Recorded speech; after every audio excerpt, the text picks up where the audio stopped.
Buddha was a Hindu and he didn't promote Buddhism.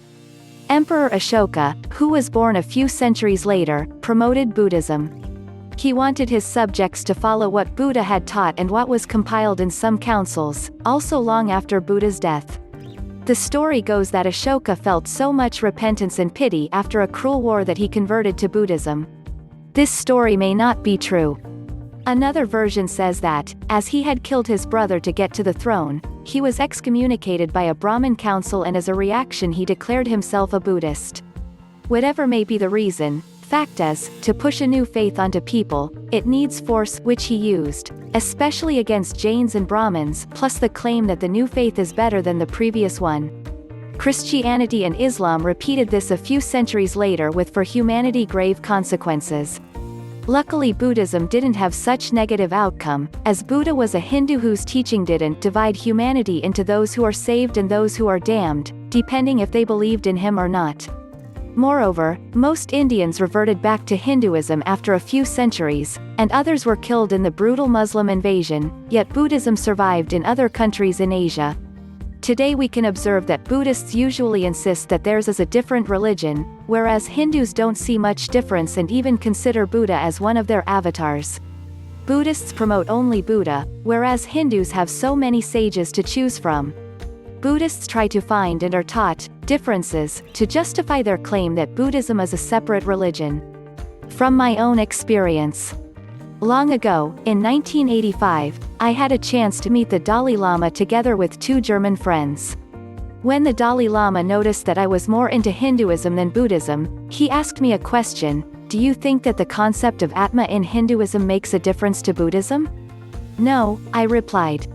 The Upanishads clearly state that Atma is Brahma n. Means, there is no separate entity in this universe, all is the one consciousness, Brahman. A few weeks later I met the head of the Sakya sect of Tibetan Buddhism and I asked the Lama, what is the difference between Hinduism and Buddhism? His immediate reply was, the concept of Atma. That's what monks probably are taught. It means there is a slight rivalry, in some cases even a massive rivalry. For example, I read once very negative comments on Hinduism by a Sri Lankan Buddhist monk. He was then asked, but isn't Hinduism the mother of Buddhism? His reply was, even a bad mother can have a good son. I remember it because it shocked me. So there is rivalry, but only from the Buddhist side, because they need to justify why they are not one of the many branches in Hinduism, but a separate religion altogether. If they wanted, Hinduism will happily integrate them as one more branch. Yes, but only in India. Rest of the world, example, Thailand, they coexist and live in harmony. In this day and age, the rivalry is rather peaceful.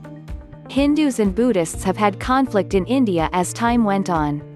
When both religions were popular in India, the ethnic Hindus wanted to push the Buddhists out into China and Southeast Asia.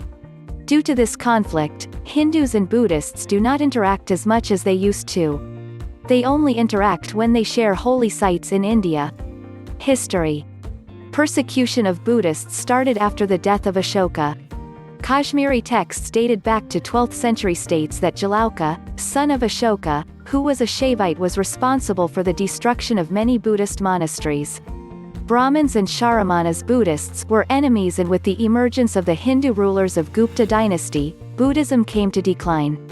A Buddhist illustrated palm leaf manuscript from Pala period, one of the earliest Indian illustrated manuscripts to survive in modern times, is preserved in University of Cambridge Library.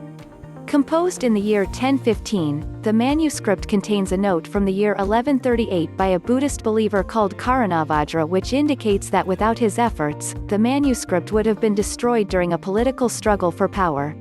The note states that, he rescued the perfection of wisdom, incomparable mother of the omniscient, from falling into the hands of unbelievers who, according to Camillo Formagati, were most probably people of Brahmanical affiliation. In 1794 Jagat Singh, Dewan minister of Raja Chet Singh of Benares, began excavating two pre-Ashokan era stupas at Sarnath for construction material. Dharmarajika stupa was completely demolished and only its foundation exists today, while Dhamek stupa incurred serious damage.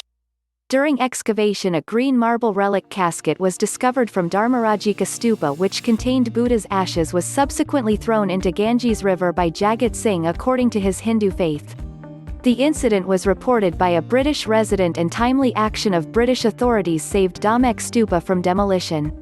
Today, yes, probably given that there is a trend in India to try to paint Gautama as a Hindu, when he wasn't of Hindu ethno-religious background and likely followed the sun-worshipping religion held by the fellow members of his clan, the Sakyas, prior to leaving it, becoming Sramana and seeking enlightenment and founding his own dharma. We know he used Brahmanical motifs to critique the Brahmins, indicating he was aware of orthodox Brahmanism, dominant religion in the Buddha's time.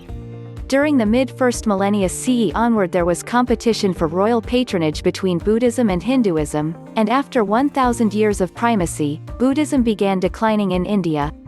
The remaining schools, monasteries, were destroyed during the Islamic invasion of the continent. Many of those locations were turned into Hindu temples by later Indians. Moreover, Hinduism didn't exist as it does today during Gautama's time. Hinduism is an amalgamation of various Vedic and non-Vedic traditions whose evolution took place over the course of almost 2 millennia, 1500 BCE to 300 CE. This evolution was further synthesized during British rule of India, at which point there was less variance in Hindu beliefs. But there still is a degree of variance today because Brahman means many different things based on interpretation, some more anthropomorphic or theistic than others.